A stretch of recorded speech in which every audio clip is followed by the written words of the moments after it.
who was supposed to go back and find out the results, but they didn't have it, so that's been moved to, I think, Wednesday of this week. You're supposed to go back and do a follow-up with that. And then Addison Hall is responding well to Botox, and of course we need to always keep Brother Terry in our thoughts and our prayers. If you notice on the back row, my mate's not here this morning. She has a UTI and she's not feeling real good. So hope she gets to feeling better on that soon. I think that's everybody on well, Barbara Little, she's not here this morning, so keep her in our prayers. Anybody else that we need to mention that's on the sick list? Okay. Brother Jackson, would you lead us in a prayer then, please? Dear God, we thank you for this day and this time that you've allowed us to come together to spend some time in your word. We ask that you'll guide this study to help us to better understand your word, and that we might be able to go out to the world and teach others about it. We ask that you'll be with us throughout the rest of the study, and that all things that we do be pleasing unto you. In Jesus' name we pray. Today we're supposed to study David and Bathsheba. That on its surface seems like a relatively minor study, an easy study, not much said about it. But I want to just start with chapter 11, verse 1 of 2 Samuel. And I think this particular chapter is packed with a lot of information, a lot of it specifically about David and Bathsheba, but some on the periphery of those two. So the very first thing is, when it came to pass after the year was expired, at the time when kings go forth to battle, that David sent Joab. I have read a lot of commentaries on this particular passage, and a lot of people try to make all kinds of things out of this, showing that David has already started slipping a little bit as king, because he was supposed to go out to battle with the kings. Well, let's just look at that for a moment. David is only the second king that Israel had. The first was Saul, now David. So where does that phrase come from, that the year, that it came to pass after the year was expired? At the time they went out to battle. Why were there kings to start with? I'm sorry? The people asked for it, and why did they ask for it? Because they wanted to be like people around them. So the customary thing was that they would have actually 2 battle seasons a year. They would battle in the spring and they would battle in the fall. Summer too hot, winter weather too bad. So that was their 2 prime times. And if you just notice that up until we get into this period of time, David is a major pivotal point in the way they do things. How did the Israelites fight battles prior to this particular time? If we go back to Saul's very first battle, when the people came to him and said, Saul, if you don't do something, they're going to put out our right eye, what did he do? He had to raise an army, but how did he raise that army? He sent out to the tribes. Each tribe had a militia that would be called up to fight their skirmishes and do things, but they had no standing army as other nations did. The Philistines had standing armies. Others had standing armies. So up until we get to this transitional period of time here, the Israelites, if they got in trouble, most of their battles were on a defensive nature, and they'd call their brother tribesmen, and all of them would get together. They'd go out, fight the battle, and then they'd disperse back to their homeland. So they didn't have a standing army at the time. And those that want to make a big deal out of David sending Joab, they must have forgot about Saul. how often did Saul send David out to do his fighting for him? He didn't go out to all the battles. So I think what we need to do when we start looking at things like this is we really have to put things in perspective. And David didn't go out to battle. He didn't need to go out to battle. That wasn't something that they did. But it was during this time period that David, especially David, started moving them into having what we refer to as standing armies, people that professional soldier types instead of just the militia that would be called up. We're going to find out a little bit more about that later. But he sent Joab. Now, who exactly is Joab? And we mentioned this, I think, last week, maybe not, but who is Joab?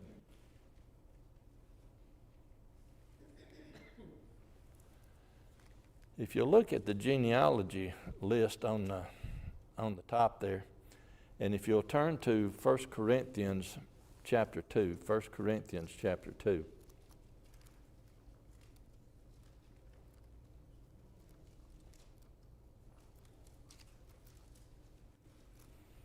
I'm sorry, not Corinthians, Chronicles. Pardon me, Chronicles. I'm on Chronicles and calling it something different. 1 Chronicles chapter 2. And if we'll read verses 15 and 16,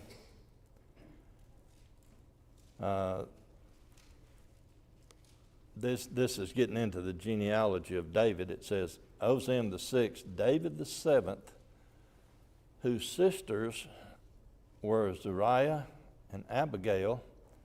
Now, let's not confuse this. David also marries Abigail, but it's not this Abigail. So we're going to have two Abigails here. But his David's sisters were Zeruiah and Abigail, and the sons of Zeruiah, Abishai and Joab and Asahel, 3. So this would be, Joab then would be what relationship to David? Be a nephew, right? Have I got my, huh? Yeah. Okay.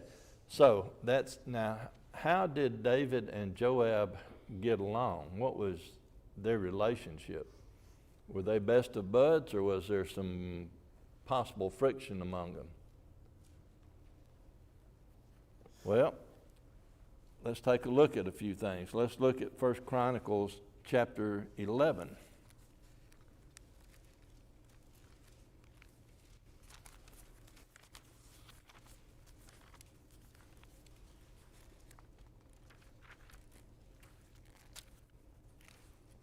First Chronicles chapter 11 and verse 6.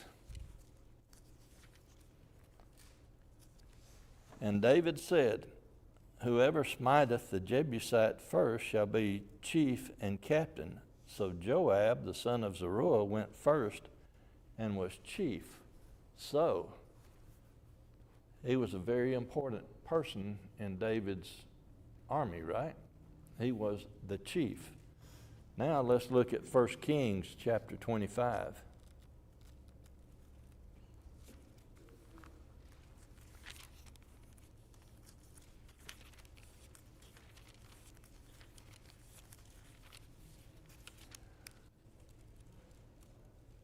I'm sorry, 1 Kings don't have 20. 1 Kings chapter 2.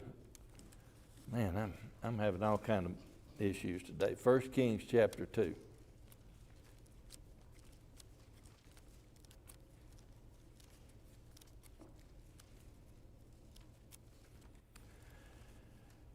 Verses 5 and 6.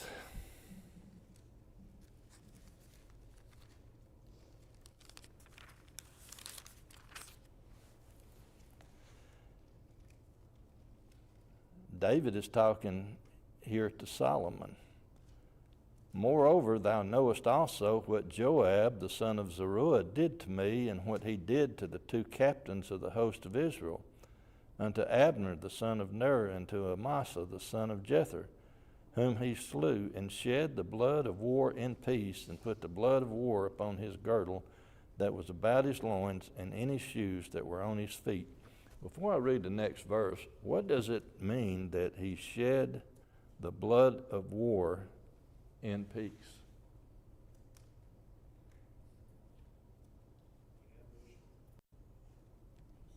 He basically ambushed them. There was no fighting going on, and when we get to if we were to take time to read the verses, he'd walk up to them and he just knife about the fifth rib, just killed him. The ESV says avenging in time of peace for blood that had been shed in war. Okay. Obviously, he held a grudge, I guess, for something that had happened during the battle. Just like Absalom held a grudge against, okay.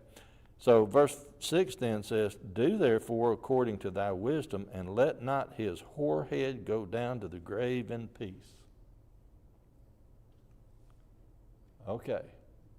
So David is telling Solomon, his son, reminding him of what Joab had done, and that had brought basically dishonor upon David because they were at peace. He killed him. What does it mean, his whorehead? H-O-A-R, head.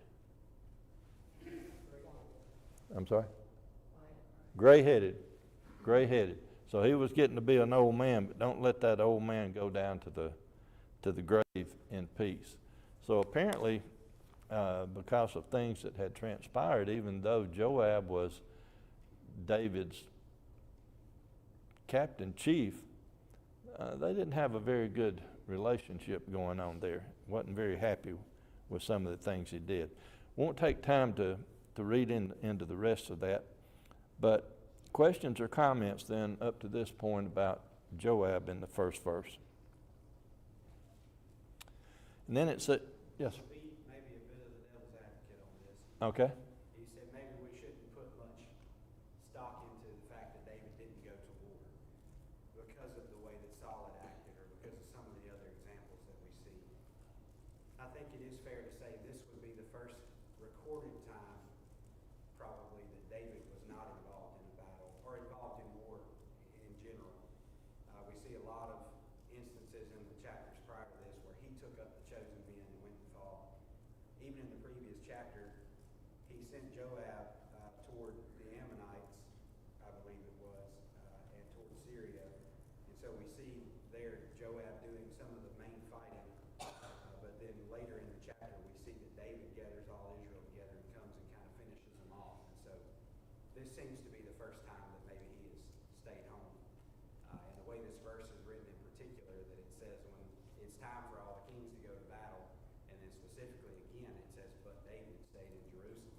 It feels like it's almost kind of setting us up for what happens next. Well, that is a fair assessment, and also if you follow that train of thought, if he had done what he had done in the past, he would have not put himself in the position of being tempted into sin Makes me wonder if at this time. thought he was going to war too, because her husband was. Very possible. We're gonna get into that a little bit later here, but keep those thoughts in your mind. And his servants with him and all Israel, and they destroyed the children of Ammon and besieged Rabbah, but David tarried still at Jerusalem. So going back to what Brother Jeremy said there, by the emphasis on the point there at the end that he tarried, that would lead you to think that this had not been David's normal way of operating. But what does it mean that, well, let's go to the next slide here and talk about the Ammonites just a little bit. If you'll notice on your map where Jerusalem is, if you will start at the west, the Mediterranean Sea, and go back into the blue area, that is the area of Judah. You go past Palestine and go into the area of Judah, and then you'll see a star there by Jerusalem. So this is where David's palace was. This was his headquarters. Then if you will go almost due east from there, you will go through Jericho and then Rabbah, which is Ammon. The kingdom of Ammon is in the orange. That is about 40 miles away. Now, you think, well, back in those days, 40 miles is nothing. However, Jerusalem is in some hills. Now you go down to the plain. Now you cross the river. Now you're in the plain. Now you got to go over another mountain range before you get to Ammon. So it wasn't like it was just a day's pleasure trip. If you're moving a whole army over that way, it's going to take some doing. Plus they have to set up a supply line to keep them fed and all like that. So even though it's only about 40 miles from Jerusalem to Rabbah, there's some terrain involved. So just keep that in your thoughts. And who exactly were the Ammonites? Where did the Ammonites come from? From Lot. Lot's youngest daughter, if you recall that story, when they fled Sodom, they went to the cave, and the two daughters got together, and both of them had children by their father, unbeknownst to him. But the younger daughter had the child that became basically the head of the Ammonites. So all of that goes back to there. It came to pass in an eventide. What would be eventide? What does ESV or some other translation or version say? Eventide. Evening. ESV says late one afternoon. Late one afternoon. Well, eventide began normally about 3 p.m. in the afternoon, after the height of the day and then before evening. So it's somewhere probably between 3 and 6. Their custom was back in those days, and still in that area today, that during the height of the day, they find a shady spot and might take a nap or just relax and don't get out in the heat of the day. And this is what's going on there. So David arose off his bed, walked upon the roof of the king's house. Now here we've got to take our mindset back to that period of time, because today, if we were going to go on the roof of the house, what would we be going on mostly, particularly in this region? We'd be going on a roof. They had flat roofs. They used those to store things, to get out to get up to a cool breeze, a shade. If you go all the way back to the story of Rahab, where did she hide the spies? On the roof, under the flax. So it was the harvest time, so they was gathering flax. But anyway, they go up there, and then it says, he saw a woman washing herself, and the woman was very beautiful to look upon. Now, there was a couple of things here. One, that it was normal for each city or town or location to have multiple pools of water throughout the city or area for the people to come and wash and get water and take home. However, there were also some who had their private areas that they would haul water and have their baths at home. And this is usually the people of prominence. Was Bathsheba a person of prominence? Her quarters must have been adjacent to the palace. Who lives adjacent to the palace? The more prominent people. So, the Bible does not say, but it was either one of two places. She either went to the common gathering pool to bathe, or she had her bath on her roof, her private quarters, because she was a little bit more well-to-do. Does it matter? No.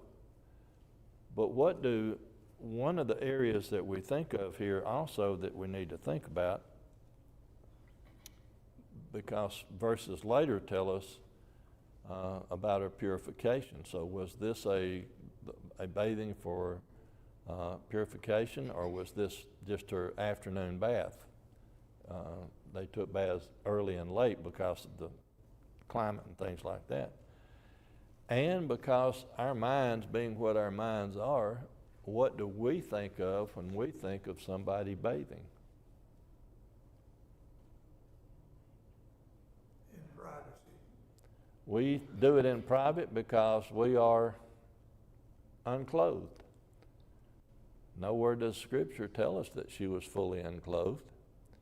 And many of us, military, we've been locations where people don't have the same thought process that we do in America about our privacy. I recall very distinctly when I was in South Korea, my job took me to town every weekend because of my rank. I had to make sure all the young military folks were doing what they were supposed to and staying out of trouble. I had to go to the restroom. I went in. There was 2 young ladies in there. They thought nothing about it. I'm sitting there scratching my head. That was their custom. In Japan, they have common baths. People bathe together. They don't think anything about it. So we're not exactly sure what the setup was there. However, the important part of the whole setup is what went through David's mind. And what does the New Testament tell us about sin? Where does sin come from? It doesn't come from God. What does it come from? Our own lust. So, verse 3 then says, David sent and inquired after the woman, and one said, is not this Bathsheba, the daughter of Eliam, the wife of Uriah the Hittite? Now, last week we discussed who Bathsheba was a little bit, and particularly with Eliam. As a reminder, if you'll go back to 1 Chronicles chapter 3,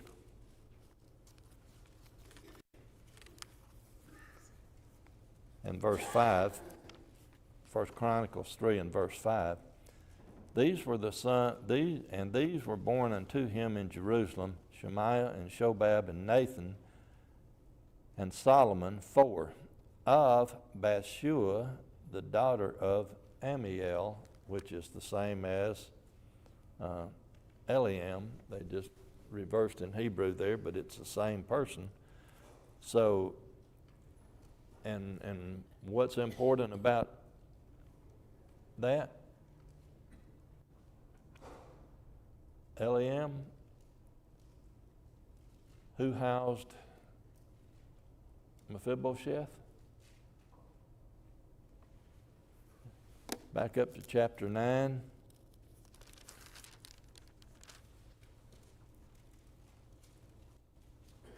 And the king said unto him, where is he? And Ziba said unto the king, behold, he is in the house of Machir, the son of Amiel, in Lodebar. So Machir is the brother of Beersheba, their father, Amiel. So Mephibosheth was being protected and housed by Bathsheba's brother. So it's sort of a tangled web that we weave here.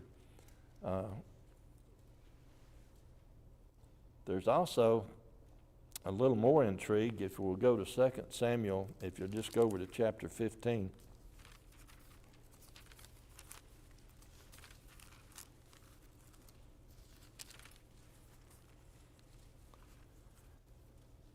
In verse 12, Absalom sent for Ahithophel the Gileonite, David's counselor, and from his city, even from Gileth, while he offered sacrifices, and the conspiracy was strong, for the people increased continually with Absalom. Absalom is David's son. his son goes to Ahithophel, David's counselor, and they start conspiring. Now let's go to chapter 16 and verse 1. And when David was a little past the top of the hill, behold, Ziba, the servant of Mephibosheth, 21, 16 and 21. That was last week's story. 16 and 21. And Ahithophel said unto Absalom, Go in and to the father's concubines which he hath left to keep the house, and all Israel shall hear that thou art abhorred of thy father. Then shall the hands of all that are with thee be strong.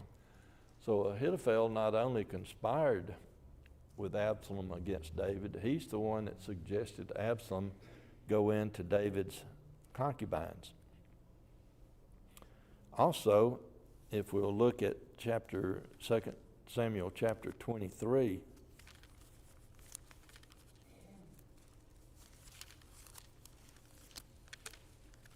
and verse 34,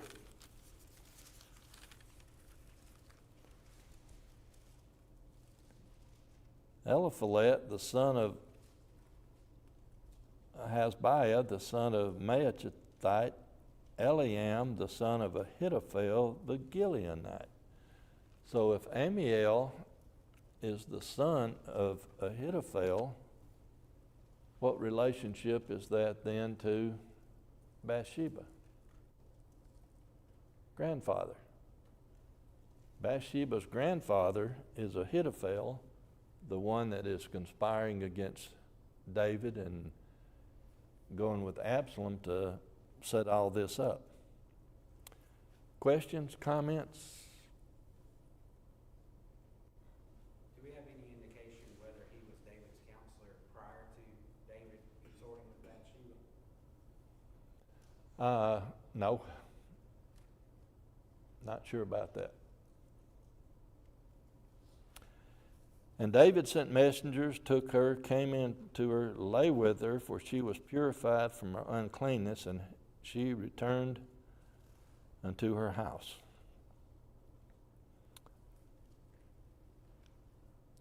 Some people want to put it out that because she was on her housetop bathing in broad daylight right under the king's palace's rooftop, that she was at fault. What say ye? Do you think prior to the end of verse 3 there was any sin that had occurred? Just based on what we are told in the verse. Between these, well, I mean, obviously we hit verse 4 and it's clear, but what about prior to that? if you go into the, Cultural things you talked about and the fact that, you know, the baby may not be what we think it is. He saw her, he inquired about her. You know, David had multiple wives already at this point, right? well, he had all of Saul's wives as concubines. He had concubines, multiple wives, etc. Yes. I personally believe that there was sin, because when does sin start? Is it the action or the thought? So why would he sin for if he didn't have some thought going on? Huh? Some motive, yeah. Well, you also have, every time it's depicted, every time people think about it, she's on the roof bathing. It never says that. It says he was on his roof. Yeah. Looking down. There could have been a rain hole or whatever in her ceiling, and that's what she was, that's how he saw her. She wasn't necessarily up on the rooftop bathing. Well, that's normally where they put the baths, was on the roof, and or in some pool in town, and they were open air things. But as you say, she could have been. She could have been more. This is maybe not privacy like we think of it as, but this is my private time to take a bath, not necessarily look at me. And when I've been out in the woods, there's been a number of times where I have. Well, basically, you call them cat baths. I've and never been unclothed. So, but yeah, we don't know that. But like I say, that's what some think. But me personally, I put all the blame on David. Well, the statement also says, the wife of Uriah. Now, would that ring a bell? Would that put a stop? Would that, husband his mind?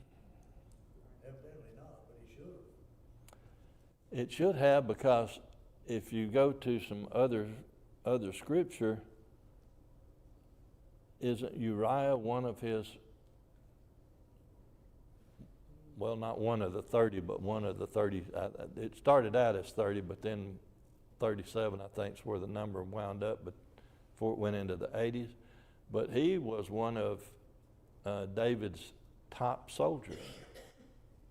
So, yeah, it should have rang a bell. He should have known what was going on. He should have known the connection because of the connection with Mephibosheth. All of this, I mean, it should not be a secret that he knew who she was. That's why I took the time to make all the family connection there.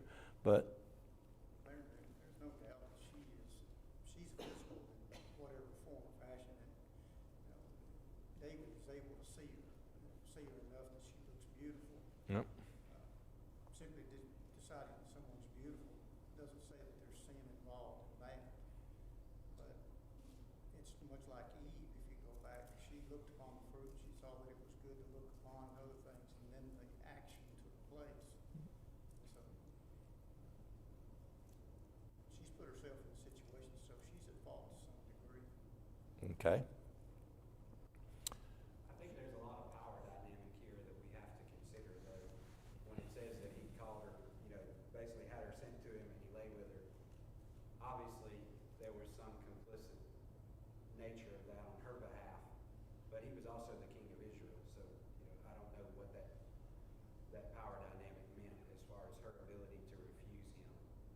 Obviously, she still could have, even if that meant being beheaded or thrown out of town or whatever the punishment would have been, she could still make the right choice to deny him that because she was Uriah's wife. But I think there was probably some very extra level of pressure there because of his position.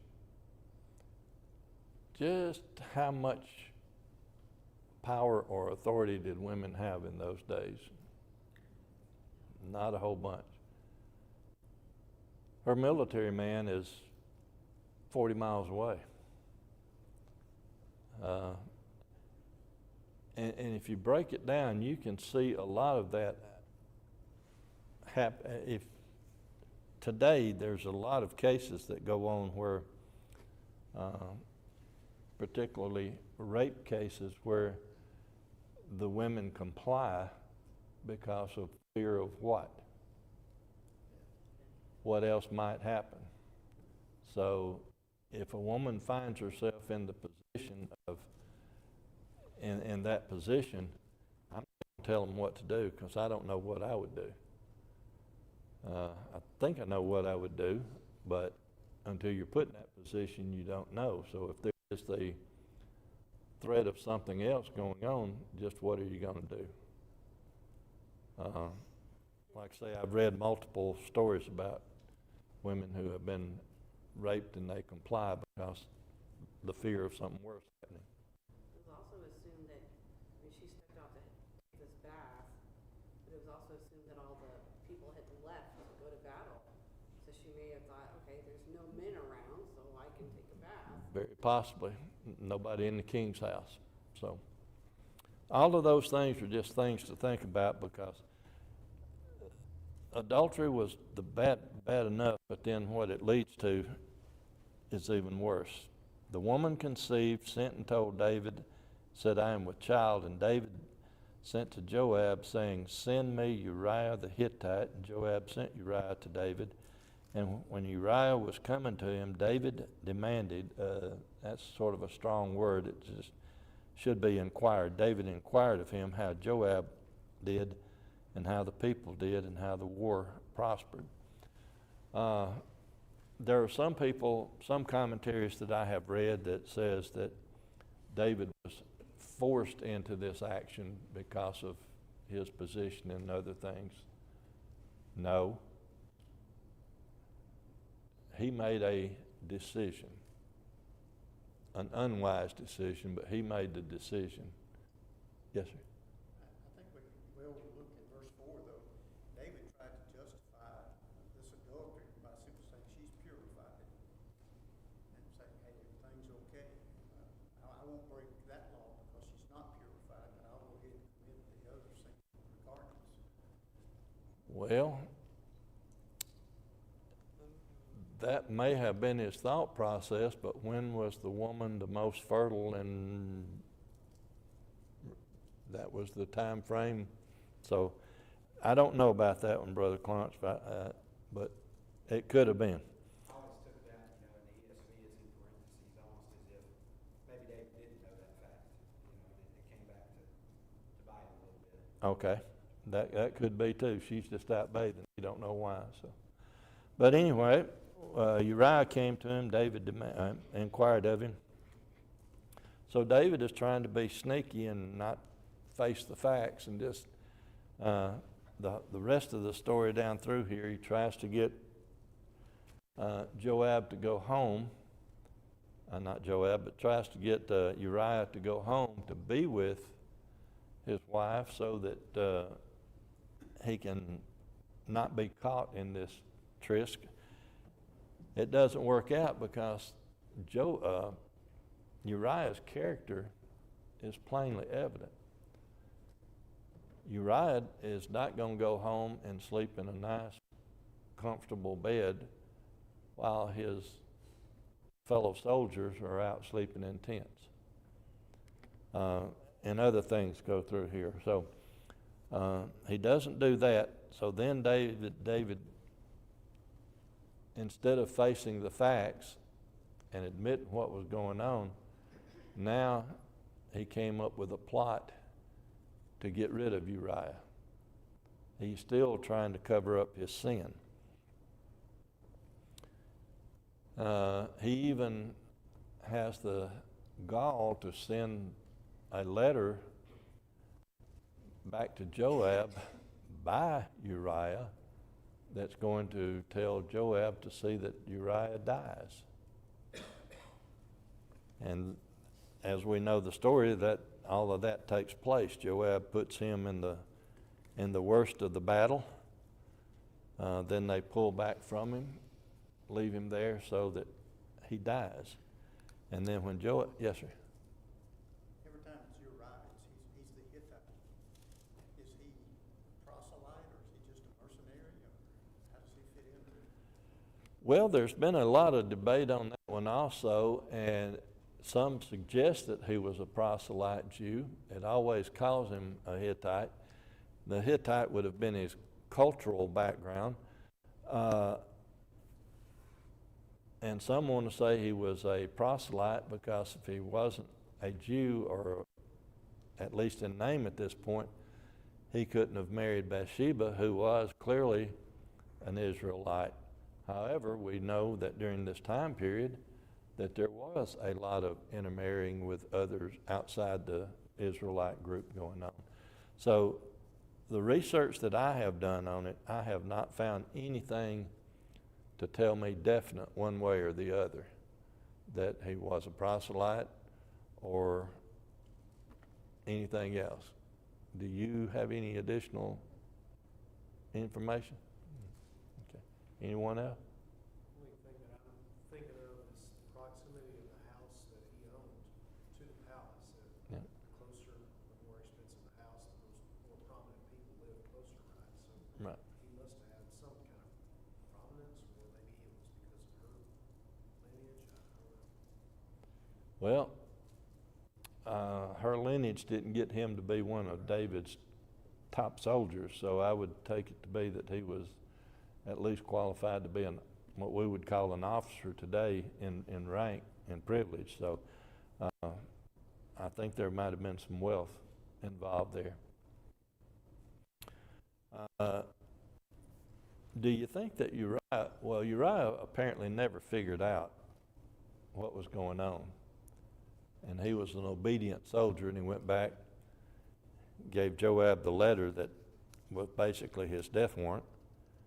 And then when Joab sent the messenger back to tell David,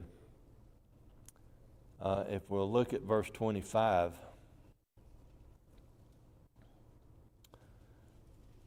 the messenger had questions about going back, and Joab tried to put him at ease and tell him things to say and all. And then it said, verse 25, Then David said unto the messenger, Thus shalt thou say unto Joab, Let not this thing displease thee, for the sword devoureth one as well as another. Make the battle more strong against the city, and overthrow it, and encourage thou him. I want to go back to the one statement. Let not this thing displease thee, for the sword devoureth one as well as another.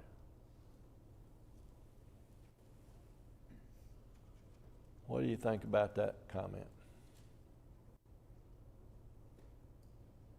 It's clear from the previous couple of verses that Joab was really worried that David was going to take it very badly, that they had lost the battle in the way they did for this particular skirmish, and that there was going to be some blowback. And so that's why he told the messenger, if he asks you about this, tell him this.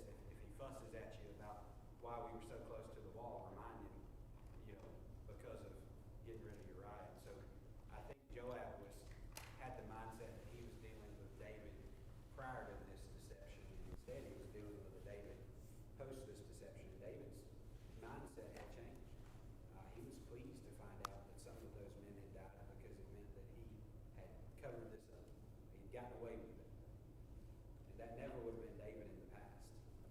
So David's deception there and all not only led to the death of the innocent Uriah, it led to the death of other innocent people.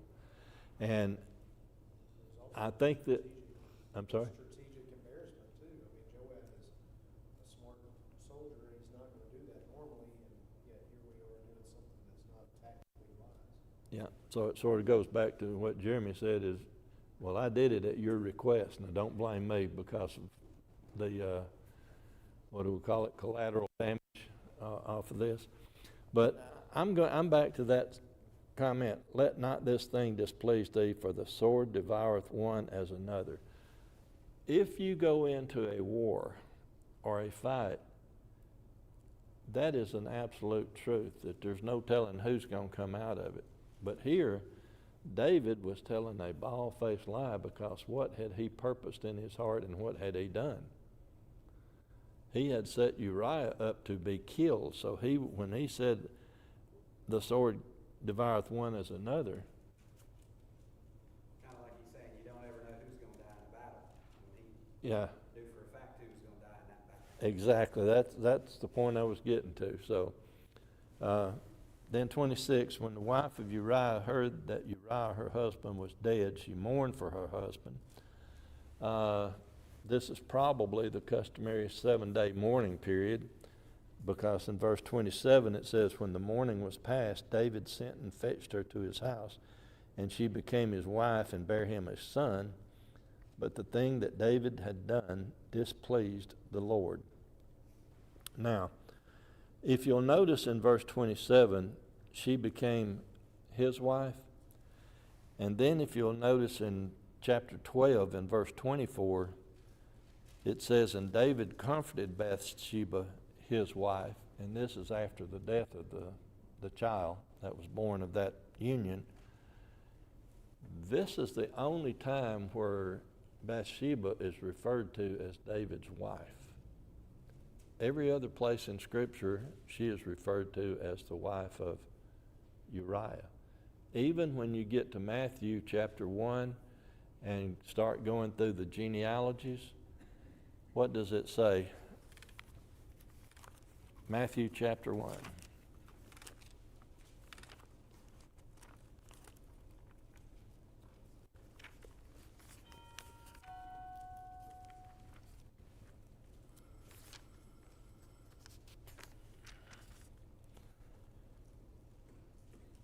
And verse 6, and Jesse begat David the king, and David the king begat Solomon of her that had been the wife of Uriah. Sorry I took so long on everything. I didn't get to some of the things I wanted to cover today, and maybe we'll do that next week and slide things back, or I'll just wait and do it when we have our review period of time. But I wanted to get into the point where when Nathan came to David and talked to him and about what he had done, and David repented, but said that there would be, that the guy that did it would replace 4 sheep for the sheep, and how 4 in David's family died, and things of that nature. So we'll either pick up there next week, or I'll save that to the review period. Thank y'all so much for your comments and attention.